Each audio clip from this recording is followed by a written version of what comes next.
YouTube, welcome back to my channel. This is Canadian Retro. I have another pickups video for you here. This here is just a Skylanders update for the most part, well, completely, because I picked up 4 new Skylanders and I would have shared them in my previous pickup video, but I actually made that video and it was uploading when I left the house to actually go out for dinner. And on my way out for dinner I decided to stop by a few places and pick out a few Skylanders, so here we go.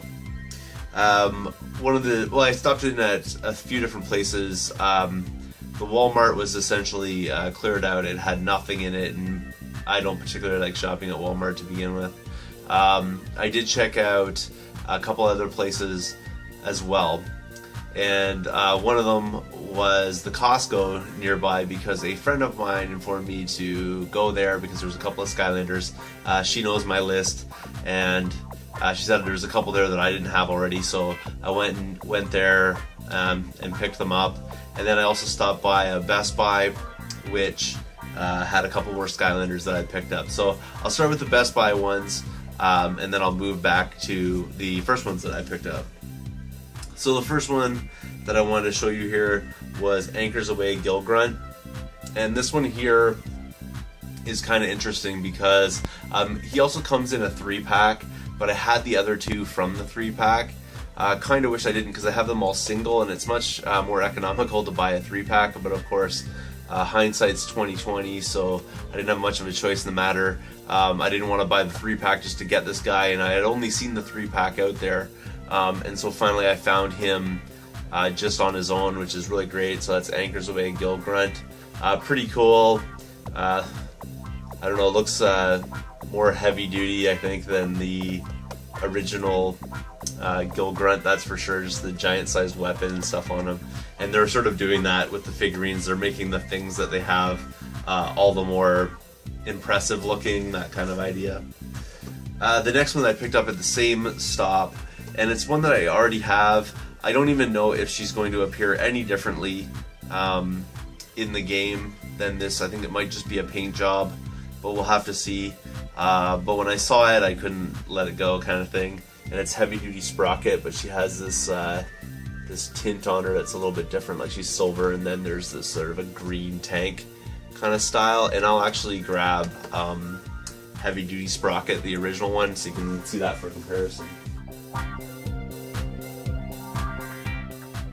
Here's the standard Heavy Duty Sprocket. You can see like a little more detail. It's interesting, they make these sort of like more limited edition kind of color jobs, but they always like make them just a couple of colors. Sort of interesting though. But you can see like she has her hair colored there and everything. But identical figurine, like there's nothing different about them other than the paint job that's on them.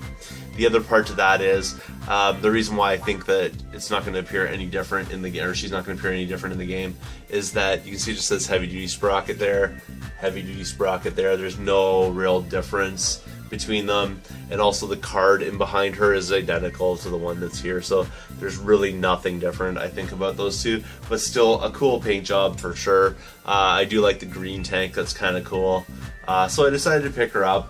I don't usually pick up like these versions of things necessarily. I mean, I'll pick them up when I see them, but I don't really seek them out, so it's cool that I found her just like that. Moving on, this goes back to Costco. So this is the lead that a friend of mine gave me, and pretty awesome though, like really happy to add these guys into the collection. The first one here is Rubble Rouser. Pretty awesome, looking forward to that. I think, I'm trying to remember now, I'd have to go back to my chart or whatever, but there's certain situations in which you swap different parts and you have to have like certain combinations in order to open up certain areas in the game, and I think this guy right here is one of the ones that is required to get into one of the areas, and previously until he was released you couldn't access that area. So interesting and happy to get this guy for sure. There's Rubble Rouser. And then finally the last Skylander that I picked up today was Stink Bomb. I don't really want to explain what his magical ability is. You can probably figure it out from his name. But pretty cool all around. These both are swappable kind of characters where you can mix and match their tops and bottoms. So that's kind of cool right there. That's my update though. My third video of the day, so I hope you guys enjoyed that and you're not getting too sick of me. Thanks again for watching. If you haven't subscribed yet, please do. Feel free to thumbs up this video, comment down below. Thanks again for watching, and I will see you all later.